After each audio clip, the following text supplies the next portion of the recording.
Afternoon, guys, and welcome to NFT United. A Sorare video today, and I want to give you the reasons on why I sold my complete gallery on Sorare yesterday. Now, time will tell whether I will regret the decision. My gallery yesterday was worth 7.6 F, about 8,000 something quid. I actually sold it in a job lot for 6.15, and I had about 5,700 odd quid. So I made a massive loss by doing that, selling it in one job lot. However, people need to realise that I started 2 years ago. I was very fortunate to get on. I deposited 256 quid in total, and my withdrawals now have exceeded 40 grand. Now, for me, that is life-changing money. So I was willing to lose 1,600 quid by just getting rid of the bloody lot of the gallery, if I'm honest.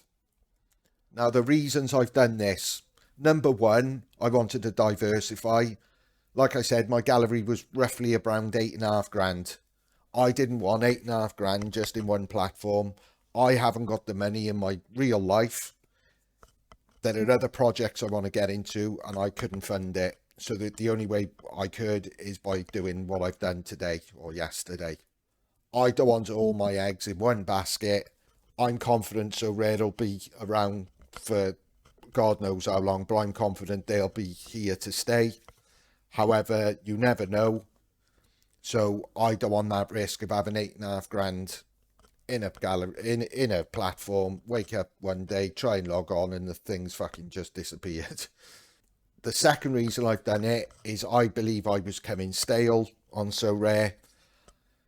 Like I said, I had a gallery of 200 players in total.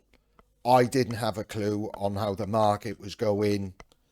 I had no idea. I was just playing with my gallery, and in my opinion, having an 8.5 grand investment or gallery value, I wasn't winning enough to justify having 8.5 grand stuck in this platform, because all I was really winning was the thresholds, and on the odd occasion I would win a tier 3, and in all honesty, if it's a limited tier 3, I'd rather not fucking win it, because the one I won last week, I think the value of it was a quid. Well, I'm not interested. I certainly don't want 8.5 grand in a platform to win a pound reward.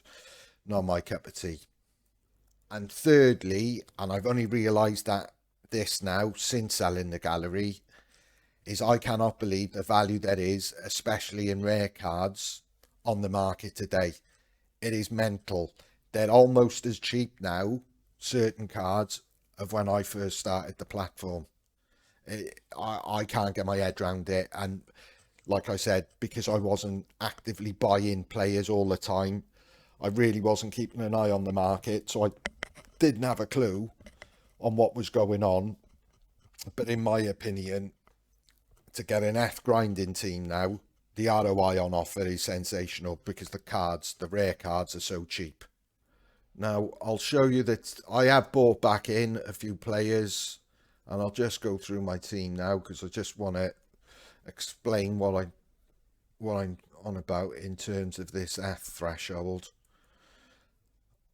And I know the common card won't be able to be used come August the 5th or whenever the date is. However, at this moment in time, this team here, and I could have got it cheaper, but I wanted this striker, which I'll go into in a minute.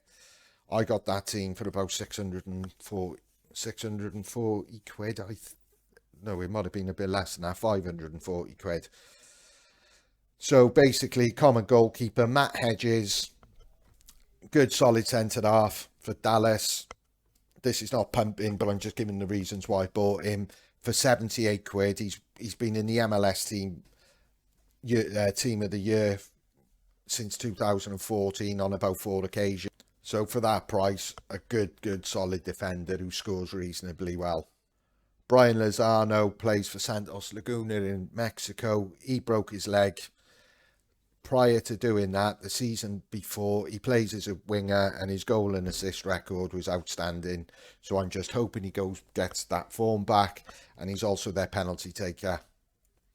Espinoza plays in the MLS.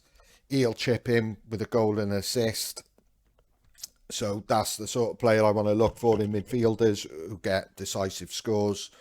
And my biggest cost was this geezer up front.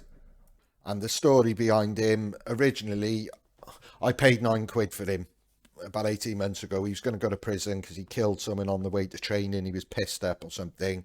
He didn't go to prison, so he ended up moving to China. The team he plays for, Wuhan Three Towns, they're top of the league, and after 7 games, their goal difference is about plus 21. It's a joke of a league. They're so dominant.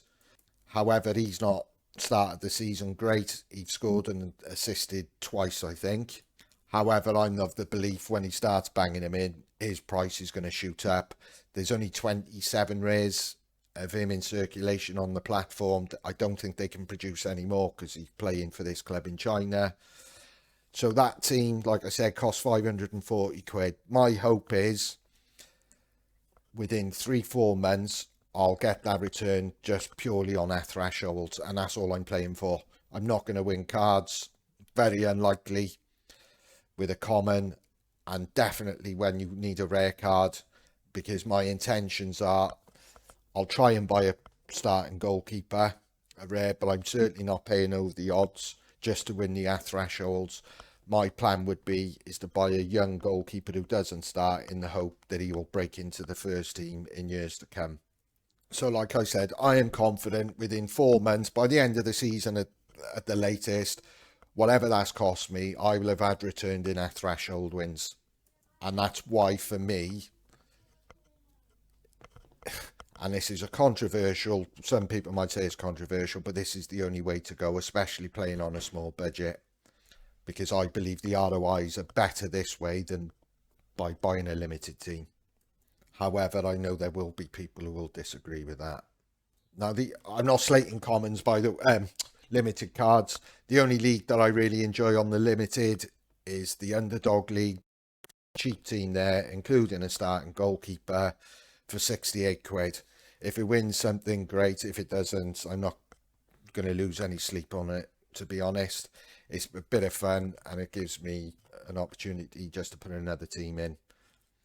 Now, I've quickly had a look in the last few hours scouting players because I want Europeans. The Russian league starts on the 14th of July. Obviously, the other leagues are not going to be far behind it, so I want to get, decent European players for when the American and the Mexican league finishes. So I've got an grinding team all year round, and if it means I've got to buy a young goalkeeper in America who doesn't play and one in Europe, then so be it. But I'm confident the 4 outfield players that I buy will at least hit me the lower threshold. Like I said, I'm a long believer in